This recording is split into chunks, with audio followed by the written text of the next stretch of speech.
Well, good morning, everyone. Welcome to 9th Street Baptist Church this morning. We are glad to have you here today. If you're a visitor with us, there is a card in the pew pocket if you want to fill that out with some information. We'd love to have a record of your visit. And on the flip side of that, there's also a prayer request section. If you have something that you would like us to be in prayer about or add someone to the prayer list, you can utilize that as well and just drop that in the offering plate later when it is passed. A couple of announcements need to make clear for today. This evening, we were supposed to have WMU and Deacons meeting. That, however, is being moved to 5:30 on Wednesday. And the service for this evening has been canceled. There is no evening service here tonight. There's a funeral service for Craig Larimer up at Fairview Baptist Church in Watauga is actually the address, kind of out in the country, it looks like on the map anyway. I've not been there. But anyway, 3 to 5 is visitation, and the service is at 5, and I have a part in the service. And so for everyone's safety and travel, we're just not going to have evening service tonight. If you are interested, we are going to run a church van or bus from here. I've already got a couple of people who said they would be interested in riding. If you would like to ride together, let me or Janet know. We are going to leave here at 3:30 from the church parking lot. So if you're going to ride with us, let us know, and you can ride along. Or if you need directions, you've got GPS, you can put it into your phone or whatever. If you need the address, you can text me and I will send that to you. So there are some definite changes for this evening's schedule. Also, continue to bring in things for Operation Christmas Child. And next week is our Memorial Day celebration. We have some guests that will be with us next Sunday morning. And then at 5 o'clock next Sunday afternoon is the church picnic. We will have some outdoor games, ladder ball, cornhole, croquet, things like that. We ask that you bring a side or a dessert. The church will provide burgers and hot dogs and drinks. So please plan to be here for a festive Memorial Day, both in the morning and in the evening. It'll be a wonderful opportunity for fellowship as a church family. And invite your friends, your neighbors, and say, what are you doing for Memorial Day? Come to the church picnic with us. And it'll be an opportunity to find out maybe that we can have fun together as believers. So great opportunity. With all that being said, let us go to the Lord in prayer this morning. Dear Heavenly Father, we thank you for this day. We thank you for the opportunity to be in your house, to sing praise, to worship you. Lord, I pray that you would be here in the midst of our service. Open our hearts to hear the word that you have for us today. In Jesus' name, amen. Let's stand and sing 4 stanzas. Jesus calls us. Will you stand as we sing?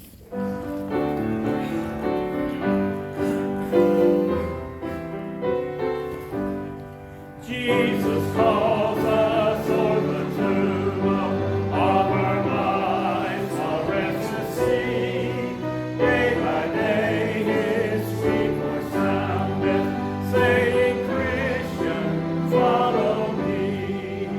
Jesus calls us from the worship of the vain world's golden shore, from each idol that would keep us, saying, Christian, love me more. In our joys and in our sorrows, days of joy and hours of ease, still he calls in gifts and pleasures, station love me more than these. Jesus calls us by thy mercies, sacred name, we hear thy call. Give our hearts to thine obedience, serve and love thee best of all.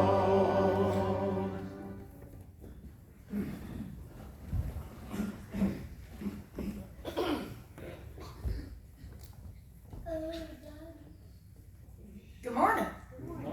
Hope everybody out there is doing good this wonderful, bright, sunny Sunday morning. A lot better than the other night with the.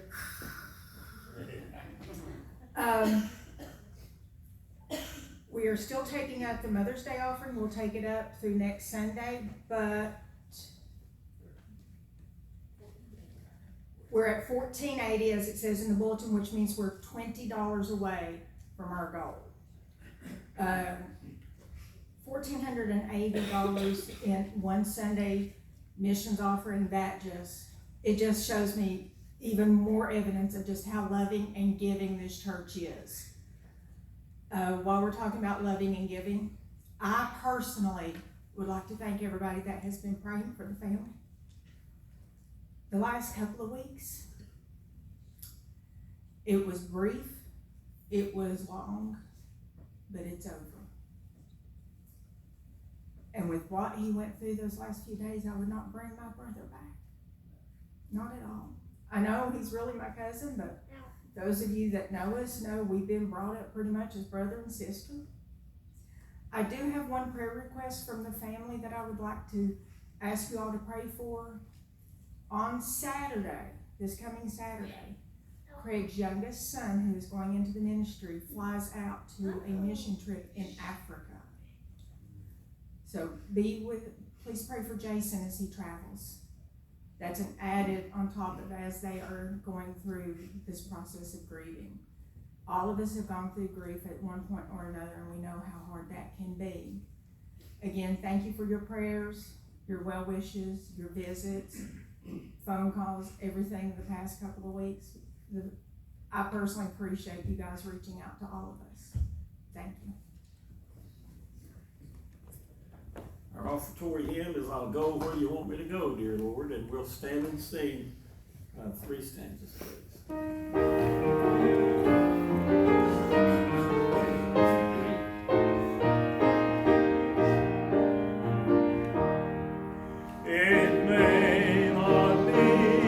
Knowing thou dost see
Let's pray. Lord, we ask that you forgive us of our sins, and Lord, we thank you for the many blessings you've given us. Lord, you pray for the church, pray for the sick shut in our church, and want to breathe. Lord, bless the tithe and offerings today. We love you, Lord. Amen.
seated. We're gonna sing a chorus, I Will Serve Thee. We'll sing it through 2 times, please. I will serve thee.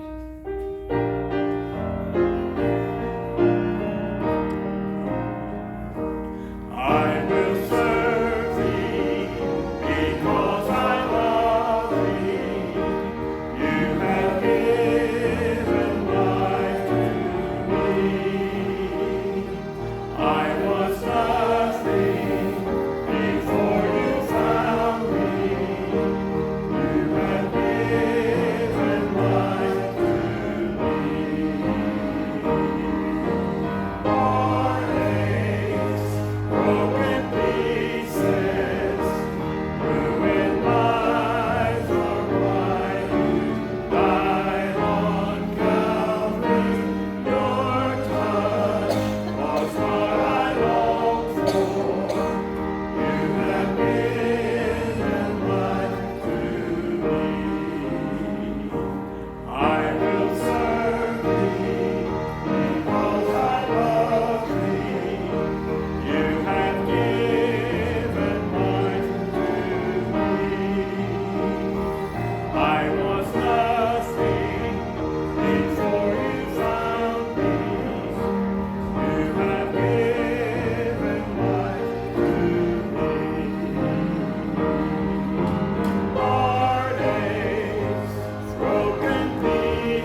a lesser sacrifice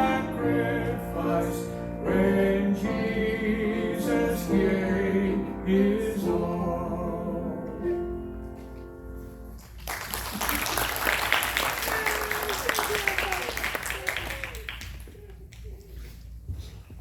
Well, amen. If you're going to children's church, you're dismissed at this point. If you're going to be in service with us today, we're going to be in John chapter 21. After a great many months of going through this gospel, we are now at the very end of the book of John. We are here at the finale, the finishing point of the Gospel of John. Yes.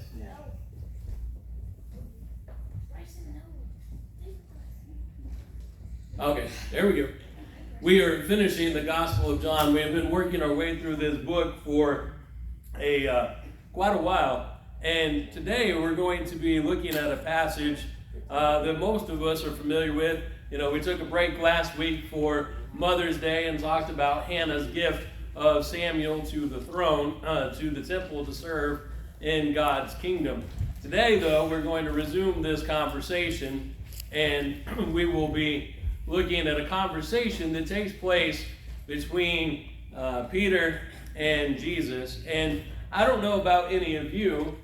I can only speak from my own experience, but I know that there have been opportunities and times where I have failed, where I have not lived up to what I was supposed to do, where I have not accomplished what God has placed it before me, and we feel like we are a failure. We feel like we have missed every opportunity. We feel like there's a problem.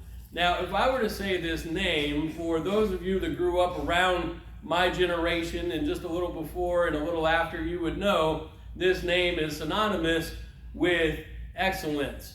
If I say the name Michael Jordan, the first thing that people think of is NBA titles and Air Jordan. And I'm of that generation of the Dream Team and Nike shoes, Air Jordans, and you can fly right to the basket. That's what comes to mind when I think of Michael Jordan.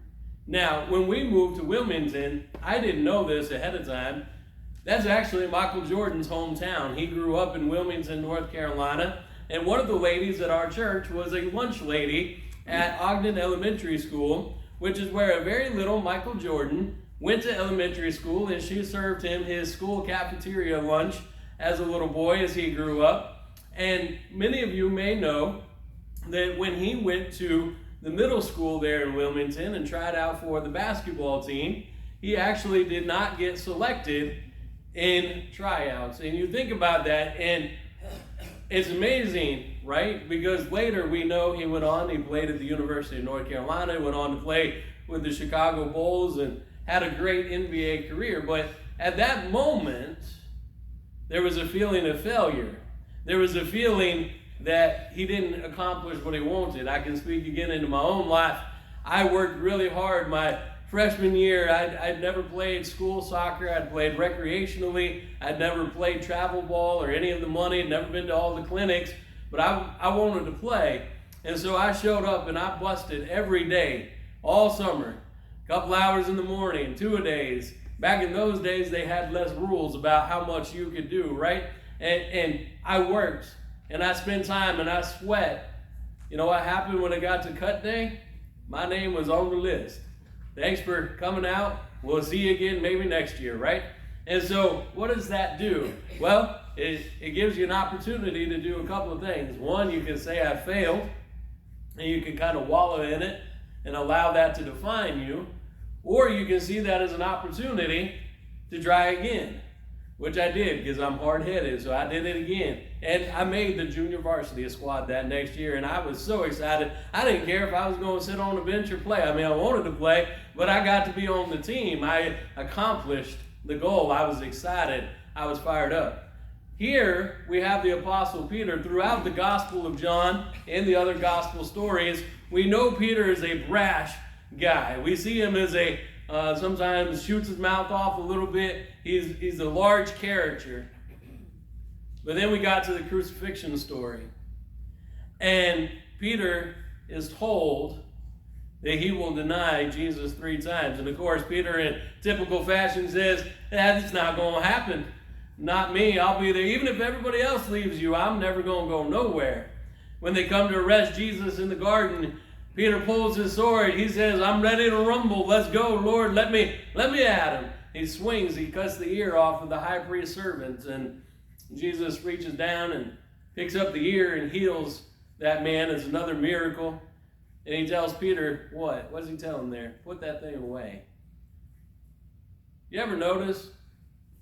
I've read commentaries. They say that Peter was going to try and slash the guy's neck, but he chopped his ear off. You ever give a fisherman a sword? That's not really a practical thing. He didn't know what he was doing.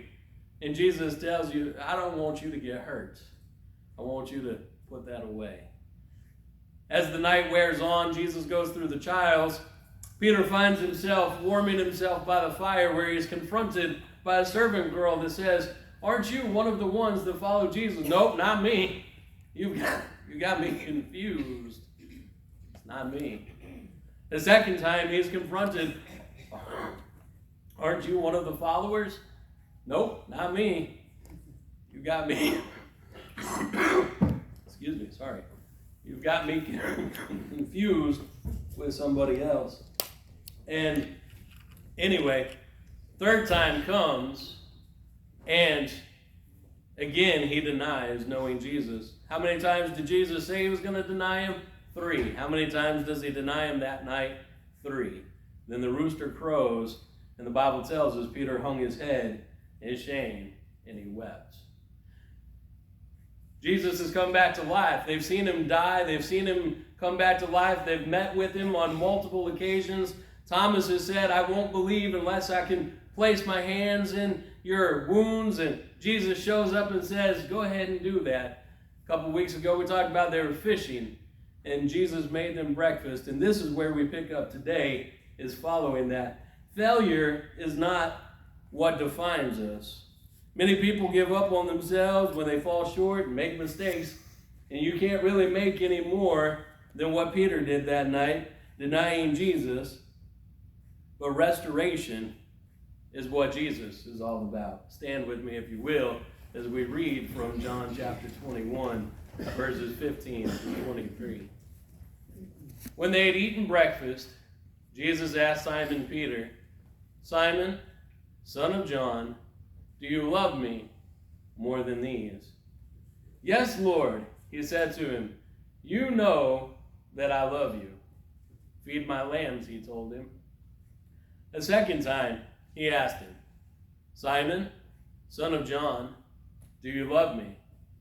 Yes, Lord, he said to him, you know that I love you. Shepherd my sheep, he told him. He asked him a third time, Simon, son of John, do you love me? Peter was grieved that he asked him the third time, do you love me? He said, Lord, you know everything. You know that I love you. Feed my sheep, Jesus said. Truly I tell you, when you were younger, you would tie your belt and walk wherever you wanted. But when you grow old, you will stretch out your hands, and someone else will tie you and carry you where you do not want to go. He said this to indicate by what kind of death Peter would glorify God. After saying this, he told him, follow me. So Peter turned around and saw the disciple Jesus loved following them, the one who had leaned back against Jesus at the supper, and asked, Lord, who is the one who's going to betray you? When Peter saw him, he said to Jesus, Lord, what about him? If I want him to remain until I come, Jesus answered, what is that to you? As for you, follow me. So this rumor spread to the brothers and sisters that this disciple would not die. Yet Jesus did not tell them that he would not die, but if I want him to remain until I come, what is that to you? Let us pray. Dear Heavenly Father, Lord, we thank you for this opportunity to come into your house and to see the word that you have for us this morning. Lord, I pray that you would give us an opportunity to learn. And Lord, I thank you for the restoration that you do provide for all of us. In Jesus' name, amen. So the first thing that we see in this passage is Jesus meets us where we are. Where were they? Well, they were on the Sea of Galilee. They'd been out there fishing. We talked about that a couple of weeks ago. Jesus came to them, and there he prepared breakfast. And he called to him and he said, "Come and eat with me." The great news is that God will pursue us. You know, oftentimes we know people don't want to come to church. They avoid it. You ever know anyone like that? They would rather be anywhere. They'd go to the dentist if they could, right? They'd rather be anywhere than be here at church. Some of you are saying, that's just crazy. But God pursues us to where we are. A number of years ago, Sunday school class I was a part of, we decided that on occasion we would not meet at the campus, the church building. We would actually meet for Sunday school at Starbucks over in another location there right in town. And in doing so, we were sitting there drinking. I don't drink coffee. Those of you that know me know I don't drink coffee, but people were drinking coffee and having our Bible study lesson. When lo and behold, a couple of guys who had gone to this church years before, who had been involved in youth group, who had dropped out of church, just happened into Starbucks that morning. Upon being recognized by the teacher and various other people in the Sunday school class, there became a discussion of, what are you doing these days? What's going on in your life? And the Sunday school lesson kind of got tossed to the side slightly that morning as we began to build a relationship. The next week, we were back on campus in the Sunday school room, and lo and behold, one of those two fellas that we had met the week before at the coffee shop came and joined in the Sunday school class that week. Fast forward through that process, and we were able to draw several people back into the church and back into fellowship that had walked away for one reason or another, been discouraged, been frustrated, whatever it might have been, busy, all of the excuses that you can name. We brought them back into the fold. God pursues you where you are. What are the odds? This was in the city of Fort Worth. What are the odds that the Sunday school class would happen to pick that particular coffee shop on that particular Sunday morning, that they would be there?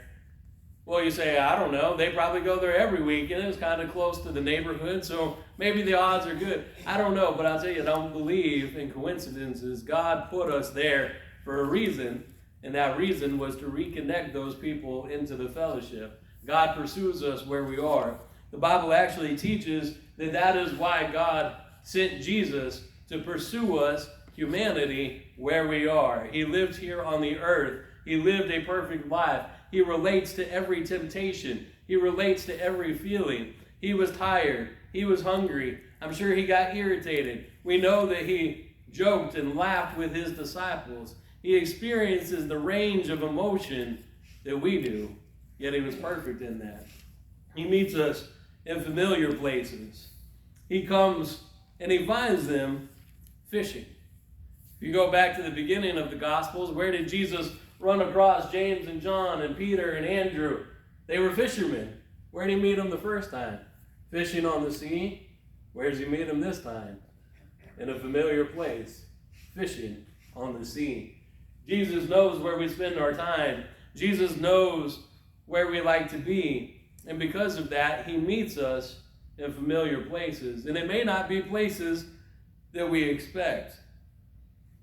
Jesus comes looking for us.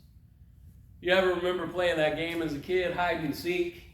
And you have the ultimate hiding spot. You are convinced nobody else on earth has ever thought of hiding where you're going to hide. Anyone ever had that thought? Man, this is the best spot ever. Nobody would ever think of this. I remember when I was younger, I thought that way sometimes. You know, it's interesting though. I've got two older brothers, and somehow or another, they seem to almost always know the hiding spot that I selected. I think that there's an opportunity there, the familiar place. You know why? They'd hidden in those exact same places at my grandparents' house and other places. They knew where it was, so they could find you. Jesus knows where we like to hide, where we like to go, and he's already there waiting for us. He comes not to judge us, but to have fellowship. Jesus doesn't condemn Peter. Jesus doesn't yell at Peter. Jesus doesn't tell Peter, I told you so. Remember we sat there at dinner and I told you were going to deny me and you said no and then you did. Anybody ever have people in your life that are like that? Oh, you remember that when I told you that, don't you? I said, I knew, right? That's not what Jesus does. He doesn't remind him of what happened. He knows Peter already knows. Peter knows what happened. Peter knows what he did. He doesn't have to be reminded of it. Instead, what does Jesus do? He initiates some fellowship, some relationship. He makes breakfast. He invites them to be a part of it. And then he calls Peter aside into a separate conversation. And he does that in a loving way, though. It wasn't harsh. It wasn't mean. He says to Peter, do you love me? He asks him a question. He doesn't judge. It's not full of hatred and venom or anything else. He says, do you love me? Of course, Peter says, yes, Lord, I love you. Jesus then says, feed my sheep. The second time, he asked him that same question. Do you love me? Then take shepherd the flock. A third time, do you love me? Feed my sheep. There's importance in the fact that it's a threefold callback. Notice after that third time, Peter's kind of feeling some emotions there. You ever heard that expression, feel the feels? Right? He's got some emotion he's feeling at this point. Jesus has now asked him the same question 3 times. You know what's running through Peter's mind? I know it would be running through my mind. 1, 2, 3.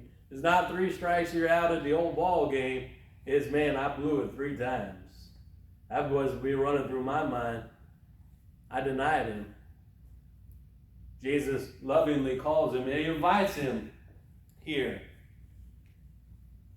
In the Bible, we have the story of the prodigal son. It is a parable that Jesus tells about these 2 individuals. The younger one wants his inheritance now. You ever have your children or your grandchildren say, hey, Granny, Pappy, when you die, I want this? Anybody ever do that? My grandmother took out a little pen and she would write my name on the bottom of some of her stuff. I still got stuff over there. It's got my name on it. She said, you can have that when I'm gone. I'll put your name on it. And I said, sign me up for that, right? I didn't get it then, though. In the story of the prodigal son, he's given his inheritance. And this young man says, you know what? I'm going to go make something for myself. And he takes off to a far country. And he winds up blowing through all his money. Winds up feeding hogs in a pig pen. And that is at the point at which he realizes, even my hired help with my father do better than I am right now. I'm going to go back home and beg for a job. Maybe he'll let me do something on the farm. What's he find when he gets back, though? The father's got loving arms. He's waiting. When the son returns, he gives him a big old hug and he says, this is my son who was lost but now found. Go and get him the best robe. Get a ring and put it on his hand. We're going to slaughter the fattened calf and we're going to have us a barbecue. We're going to celebrate. The older son is very perturbed by this. He doesn't like that a whole lot. The father tries to get the older one to see, don't you see, everything you have, everything I have is yours. But this brother of yours that was lost is now found. Jesus is inviting Peter back into the fellowship with the rest of the disciples. He wants him to know. And he doesn't wait for Peter to come to him and say, I'm sorry. He doesn't wait for Peter to be the one to initiate it. Who initiates that restoration? It's God. Jesus does. Jesus is the one that goes and invites him back to be a part of his mission. Jesus deals with the past to restore the future. You notice, he doesn't convict him of it. He doesn't blame him for it. But neither does Jesus shy away from what happened here. And we see this in that pattern of the threefold asking. He confronts Peter without condemnation. Jesus asked Peter, do you love me? He didn't say, why did you deny me? He didn't say, how come you didn't listen to me when I told you what to do? Anybody else guilty of that? I know I'm guilty of that. I already done told you how to do it. You just listen to me. You've been all right, right? That's not what Jesus does. He doesn't approach Peter that way. He doesn't say, I told you so.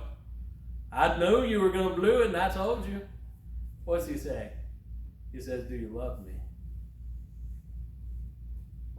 And the honest answer is yes. Peter loves Jesus. Did he make a mistake? Absolutely. Did he blow it big time? Absolutely. But before we're too harsh on old Peter, put yourselves in his shoes. The one that you love has just been arrested. He's been condemned to death unfairly. And these same people that are in power might be after you. How many times would we be willing to say, I'm going to lie to save my skin? Anybody ever see that? And a lot of y'all are school teachers, and y'all ever see that in school before? I didn't do it. She did it. He did it. Not me. They want to save their own skin. Does that mean that they don't care about the one that they're pointing at? Oh, they may be a good friend, but they don't want to go to detention. They don't want to deal with that consequence. I didn't do it. Blame somebody else for it.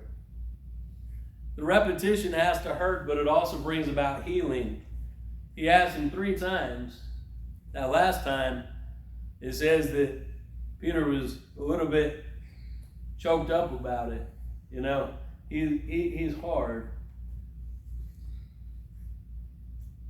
You know that I love you. You know everything. See, God had already told him. Jesus had told him what would happen.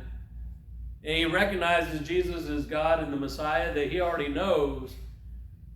But it brings about healing here. Back in the beginning, when Jesus called Peter, he told him, I'm going to teach you to be a fisher of men. You're going to leave being a fisher of fish, catching fish. You're instead going to follow me and be a fisherman of people. But here we see a little bit different story. Because what does he tell him? After that first question, he says, after the first and third question, he says, feed my sheep. In the middle one, he says, shepherd the flock. What is that a call for? Now, I've not raised any sheep, so I'm not a shepherd. You can quote me on that. I've never had a pet sheep. But I do know that those that are in the industry, those that are shepherds, you can read about them. And if you go back in the Bible and you read about shepherds there at Jesus' birth, and you can read about David as a shepherd boy before he was a king. What's the shepherd's job? To take care of the flock, right? To protect them, to lead them from pasture to pasture, to lead them to water, to caretake, to oversee. What's Jesus telling Peter here? I'm entrusting to you the responsibility that you're going to be overseeing the people. You're going to be feeding them. What does that mean? Feed my sheep. It means show them what it's like to be in my word. Help them to grow and to understand. The New Testament didn't exist in its current form at this point. They were still looking back at the Old Testament, but they were seeing how Jesus fulfilled the Old Testament. And Peter himself is going to write a couple of books that we have in our New Testament and letters of encouragement.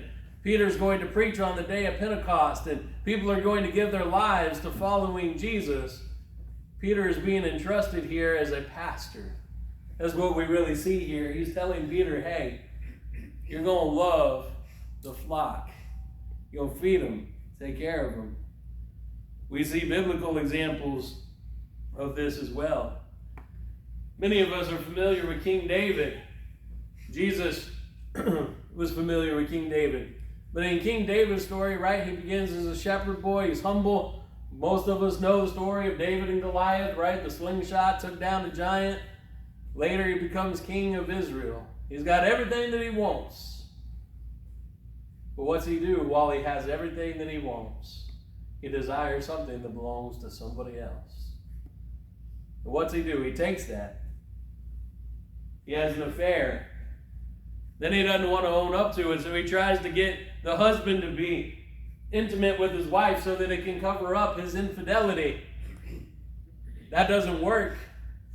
So then essentially he commits murder because he hasn't put on the front lines, and everybody else in the army take 10 paces back and leave Uriah by himself so that he'll be killed. That's equivalent to murder, is it not? He makes sure that there's no coming back from that. David is then later confronted about his sin by the prophet Nathan.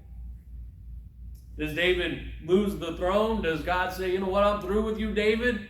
No, in fact, David is going to continue to be king, and his son is going to be a king after him.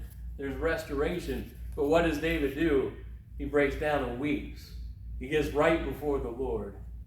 Restoration begins in love. It's a loving call Jesus has to Peter. It's a loving call that Nathan gives to David.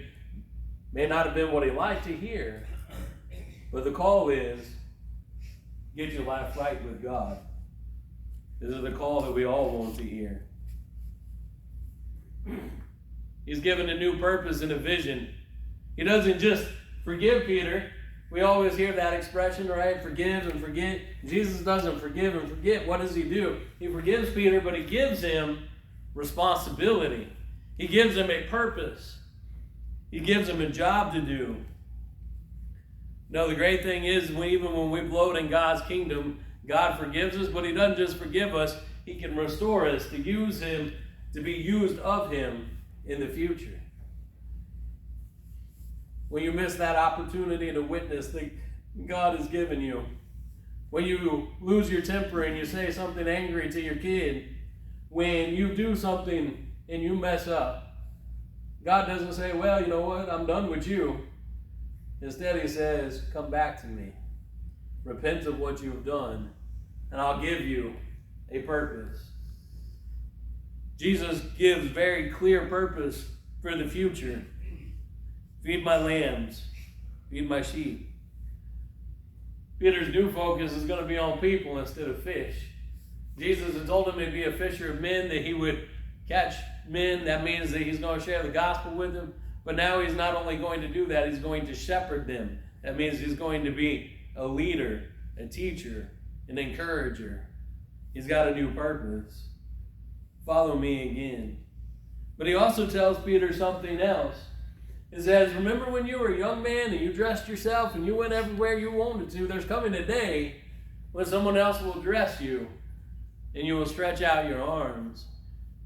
That's foreshadowing. Jesus is actually telling Peter, you know what? Just like I stretched out my arms and died on the cross, that's exactly what's going to happen to you in the future. And I find it interesting. Peter does the exact same thing that I think a lot of us would do. He hears that.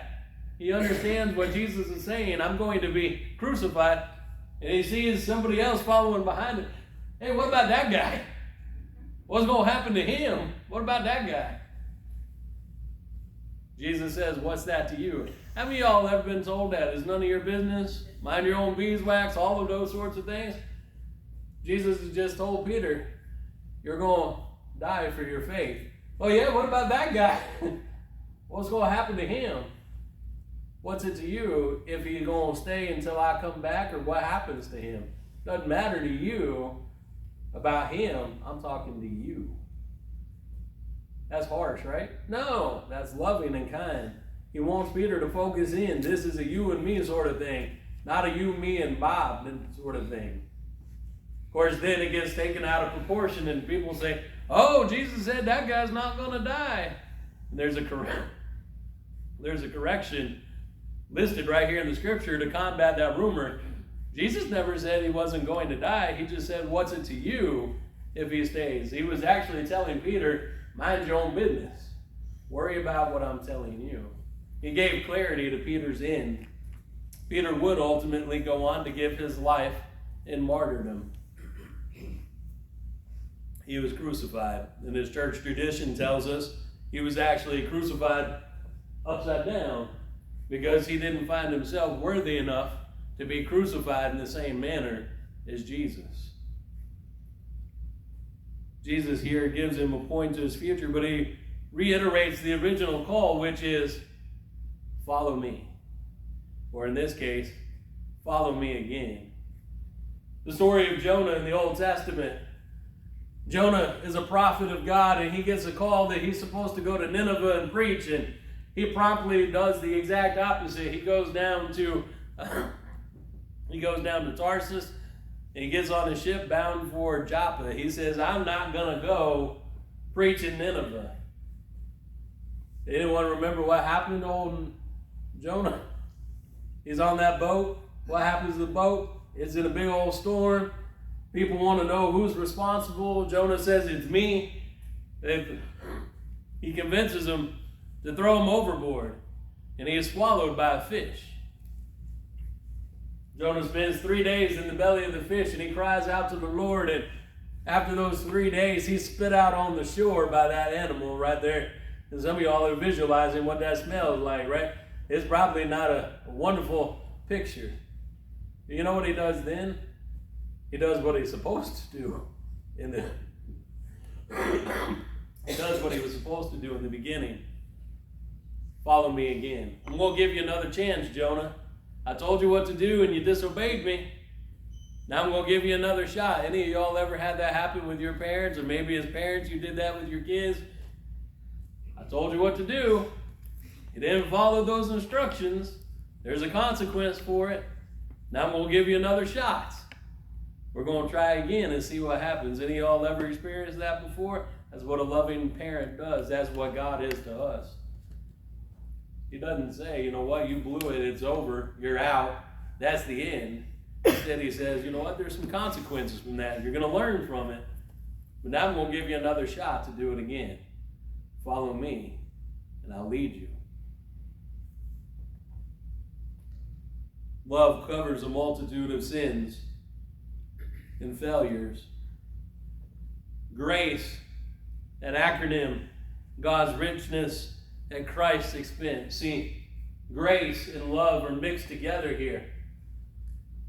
Grace, forgiveness, receiving what you don't deserve. God has given us forgiveness, and he gives us an opportunity to learn and do something new for the kingdom.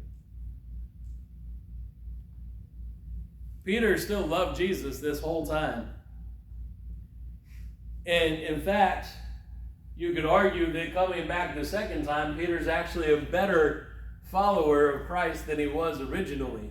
He goes through this hiccup, this problem, but then we read about him in the book of Acts, preaching boldly, telling the Sanhedrin in front of these same people that he cowered from because they killed Jesus.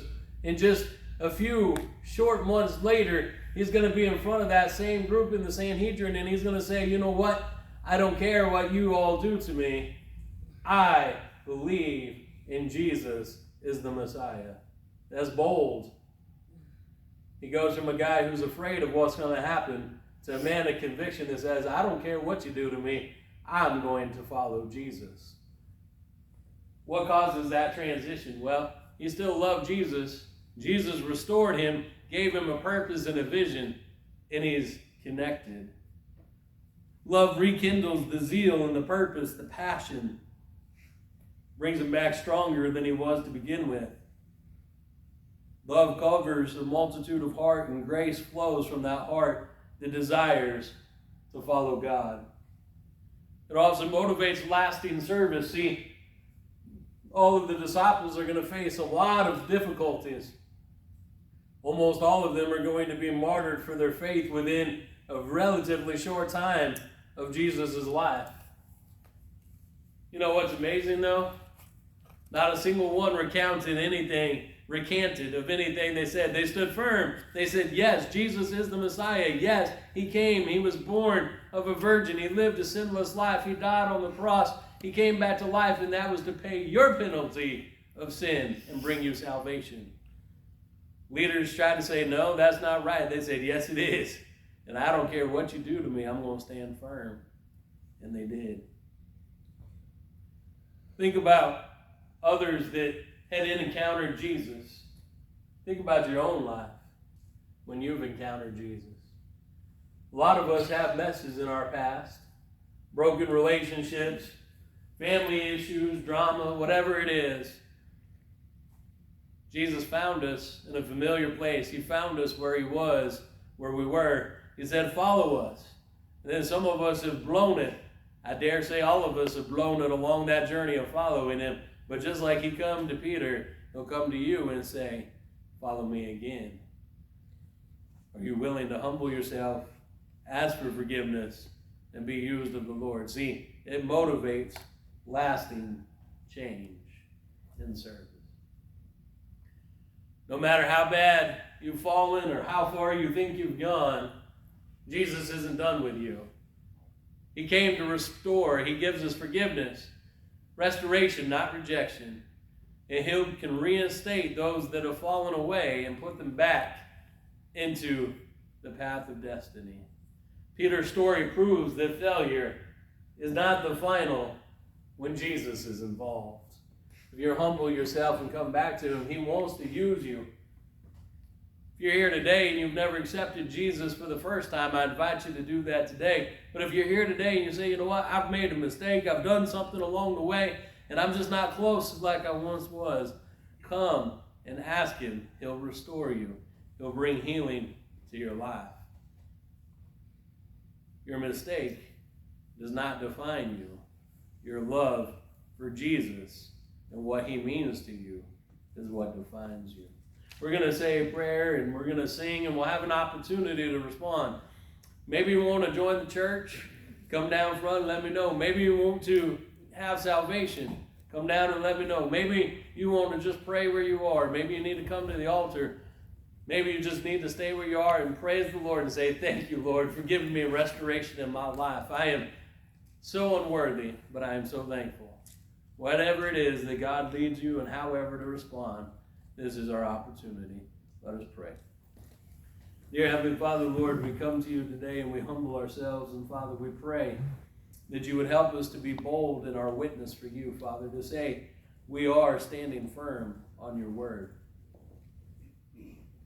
I pray that you would give us boldness as you did to Peter and help us to see that we are not the sum of our mistakes, but we are who you called us to be in your word. In Jesus' name, amen.